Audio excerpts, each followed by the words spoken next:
Welcome to this video everyone. Today we are going to solve a question from Irodov from the chapter of electrostatics. So you can read the question over here, pause the video, and I urge you very strongly to give this question your very best shot. And I'm going to the solution. So we have a space which is filled up with charge with volume density rho naught times e to the power minus alpha r cube, and rho naught and alpha are constants. R is the distance from the center of the system. So there is a point in space jahan se distance r pe density is this. So it's a spherically symmetric distribution. Any kind of charge distribution which is dependent only on distance from a point or r is a spherically symmetric distribution, right? So that means that if you fix r, then at all points which are at a distance r from the center, the charge density is the same, right? So we have to find the electric field due to this charge density as a function of r. So what we'll do is we'll define a Gaussian surface, a spherical Gaussian surface. So a sphere of radius small r centered at the center of the system. Let us call that center the origin. So a spherical Gaussian surface of radius r centered at the origin will contain how much charge? तो वो निकालना पड़ेगा यहाँ पे कि what is the charge contained in that volume, so that we can apply Gauss law. And what is Gauss law? That total electric flux leaving that surface is equal to the charge enclosed inside the volume in the volume which is enclosed by that surface divided by epsilon naught, right? So the first step is to find the q epsilon naught, is to find the q enclosed, and for that we will take a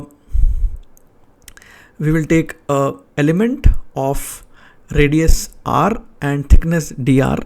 So imagine a sphere of radius r and another sphere of radius r plus dr. The volume enclosed between these two surfaces, between these two spherical surfaces of radius r and r plus dr will contain how much charge?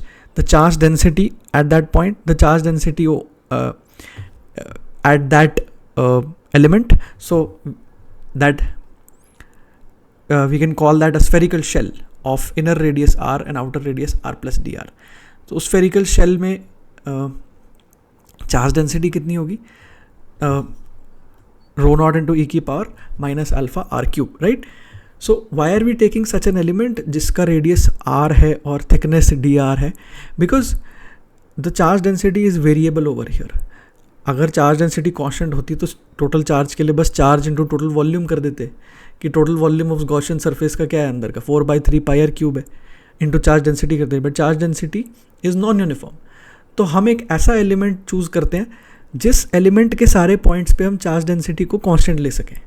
हम ऐसा बोल सकते हैं कि अगर हम radius r और radius r plus d r, मतलब एक बहुत ही पतले से स्फेरिकल शेल में देखेंगे तो वो सारे पॉइंट्स आर डिस्टेंस पे ही हैं सेंटर से. आर या आर प्लस डी आर में इतना कम डिफरेंस है कि practically speaking they are at the same distance from the centre of that distribution, right? So we can say that charge density over all those points is the same, and therefore for that small volume we can calculate the total charge by just multiplying that charge density with the volume. तो ये हम करते हैं. तो this is a reason behind कि हम element को क्यों डिफाइन करते हैं. सो हम चार्ज डेंसिटी वहाँ पे ले लेते हैं इनटू वॉल्यूम उस एलिमेंट का. वॉल्यूम कितना होगा कि 4 pi r square into d r, की the thickness is d r and the area of one of these surfaces. तो एक सर्फेस इनर सर्फेस है आर रेडियस का. I hope you are drawing a diagram along with what I'm saying. So there is a sphere of r and then there is a sphere of r plus dr. Enclosed between those two surfaces there is a volume 4 pi r square dr, right? कि किसी भी एक का surface area ले लिया और into d are कर दिया, राइट? क्योंकि दोनों का surface area 4 pi r square ही है, because there radius is the difference in the radius is very very small. So when you put r plus dr instead of this, you will get something very close to 4 pi r square, right? So when we multiply these two and integrate from so this is the charge enclosed in that element.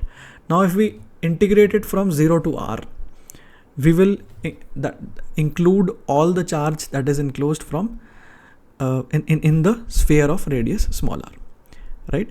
कि अब ये जो small are है और ये जो limit वाला small are है ये डिफरेंट है.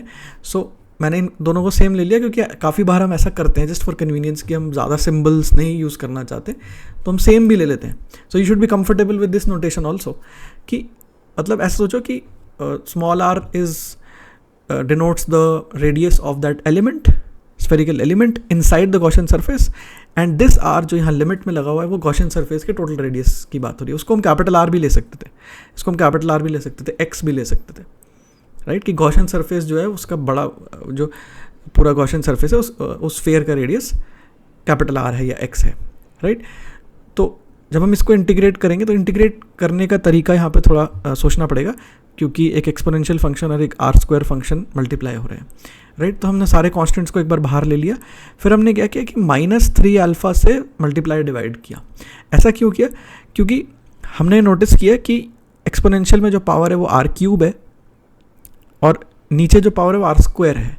सो ये जो अल्फा आर क्यूब है इसका डेरिवेटिव हम यहाँ पे क्रिएट कर सकते हैं क्योंकि आर क्यूब का डेरिवेटिव होगा वो आर स्क्वायर इंटू समथिंग होगा, राइट? तो जो कांस्टेंट हमें रिक्वायर्ड है आगे वो हमने नीचे यहाँ पे क्रिएट कर लिया. इसका माइनस अल्फा आर क्यूब का डेरिवेटिव क्या होगा? -3 alpha r square, right? So now this is a function multiplied by the derivative of that function, उसका इंटीग्रल, राइट? तो जब हम इसका इंटीग्रल करते हैं तो हमें ये वाला फंक्शन मिल जाता है, राइट? तो it is like F function F into F dash D R ऐसा है. तो उसका इंटीग्रल विल बी एफ, क्योंकि अगर हम अब उल्टा सोचेंगे यहाँ से इसका डेरिवेटिव लेंगे अगर, सो e⁻ अल्फा आर क्यूब का डेरिवेटिव लेंगे तो ये तो आ ही जाएगा, एक्सपोनेंशियल फंक्शन का डेरिवेटिव आता है, और चेन रूल से ऊपर वाले फंक्शन का डेरिवेटिव लेंगे तो ये आ जाएगा, यू विल गेट दिस. सो यहाँ से चेक हो रहा है कि डेरिवेटिव उल्टा लेके हमने चेक कर लिया कि we have calculated the right integral, right? तो एक कांस्टेंट बाहर है और एक्सपोनेंशियल फंक्शन है और 0 to r भी लिमिट पुट करनी है. अगेन ये कंफ्यूज नहीं होंगे कि ये r और r डिफरेंट है, ठीक है? Doesn't matter. सो जब लिमिट पुट किया तो we get this function, this is our function कि अगर मैं स्मॉल r रेडियस का एक गॉसियन सरफेस लेता हूँ तो उसमें टोटल चार्ज इनक्लोज इतना होगा, राइट? बहुत अच्छी बात है, राइट? अब हम गॉस लॉ लगा सकते हैं. तो उस गॉसियन सरफेस पे जब हम गॉस लॉ लगाया तो electric field times the surface area, electric field times the surface area of that Gaussian surface must be equal to charge enclosed upon epsilon naught. तो ये इसमें ये फैक्ट भी यूज़ हो रहा है कि स्फेरिकली सिमेट्रिक डिस्ट्रीब्यूशन की वजह से Gaussian surface के सारे पॉइंट्स पे इलेक्ट्रिक फील्ड का मैग्नीट्यूड सेम होगा और इलेक्ट्रिक फील्ड रेडियली आउटवर्ड होगा, रेडियली आउटवर्ड या रेडियली इनवर्ड होगा डेफिनेटली. अगर ये E की वैल्यू यहाँ पॉजिटिव आती है तो रेडियली आउटवर्ड होगा, नेगेटिव आती है तो रेडियली इनवर्ड होगा, राइट? सो ये स्फेरिकली सिमेट्रिक डिस्ट्रीब्यूशन की वजह से है कि electric field has same magnitude over all points of the Gaussian surface and electric field points in the radial direction, right? तो अगर ऐसा है तो फिर टोटल फ्लक्स लिखने के लिए बस magnitude E multiplied by 4πr² कर देंगे and this is the function we get after applying Gauss law. So this is the electric field function that we wanted in this question. So अब एक चीज़ और पूछी गई है क्वेश्चन में कि अगर R की बहुत छोटी और बहुत लार्ज वैल्यूज़ को देखा जाए then what will be the function that we get for the electric field, right? So electric field का फंक्शन ये है. अब यहाँ पे मुझे अप्रॉक्सीमेशन करना है कि अगर मैं R की एक बहुत ही छोटी वैल्यू लेता हूँ, अल्फा आर क्यूब बहुत छोटा, तो उन्होंने सीधा यही दिया हुआ है, alpha r cube is much smaller than 1, alpha r cube is much greater than 1. So अगर ये ले लेते हैं कि alpha r cube is much smaller than 1, तो e⁻x का एक्सपेंशन यहाँ पे पहले सोचेंगे, ठीक है? तो e⁻x का एक्सपेंशन ये है. तो अगर x बहुत छोटा है तो फर्स्ट स्टेप इज़ दिस कि alpha r cube is less much smaller than 1. अगर ये पावर जो है वो बहुत छोटी है, राइट? तो हायर टर्म्स को हम नेग्लेक्ट कर सकते हैं. जो हायर पावर्स हैं वो बहुत छोटी होंगी as compare to x. So x² is much smaller than x क्योंकि x बहुत छोटा है 1 से, right? x is much smaller than 1, तो x square is much smaller than x, right? So we neglect all the terms after this, so we get just 1 plus x. तो 1 plus x को यहाँ रखेंगे अगर कि e to the power minus alpha r cube, और x क्या है यहाँ पे, x is minus alpha r cube, x is nothing but minus alpha r cube in this function.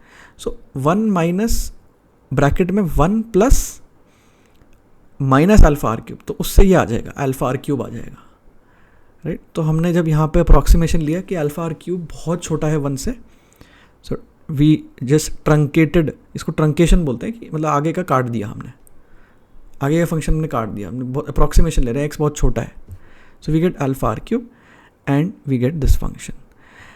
For alpha r cube much greater than 1, तो क्या होगा कि ये अगर बहुत बड़ा है तो ये माइनस इन्फिनिटी होने लगेगा, और e to the power minus infinity 0 को टेंड करने लगता है.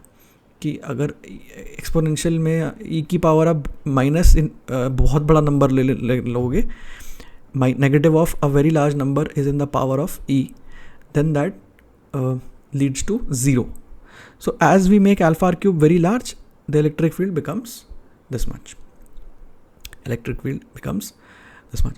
तो अब इन दोनों फंक्शन में क्या खास है, एक यहाँ पे थोड़ा रीज़न दिख रहा है कि ये क्यों पूछा गया था ऐसे सवाल. एक रीज़न इसका ये दिख रहा है कि this function is the function of electric field inside a charged, uniformly charge sphere with charge density rho not, right? और ये वाला फंक्शन है the electric field due to a point charge.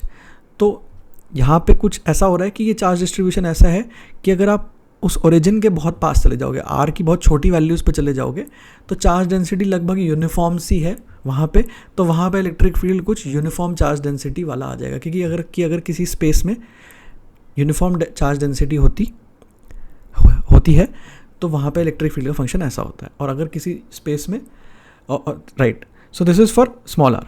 और अगर लार्ज आर वाले फंक्शन को देखें तो इसका मतलब ये है कि जब हम दूर चले जाते हैं तो जो चार्ज डेंसिटी का फंक्शन है, ये चार्ज डेंसिटी का ये फंक्शन है, जब हम दूर चले जाते हैं तो चार्ज डेंसिटी बहुत कम होने लगती है, धीरे धीरे डाई आउट होने लगती है charge density at a very large distance r becomes negligible, and it becomes so negligible that we are so far away from the charge now. हम तो बहुत दूर आ चुके हैं, लेकिन यहाँ पे चार्ज नहीं है, चार्ज जो था वो हमसे बहुत दूर रह गया है, वो स्मॉलर वैल्यूज़ ऑफ आर पे था. हम now we are at a very large value of are.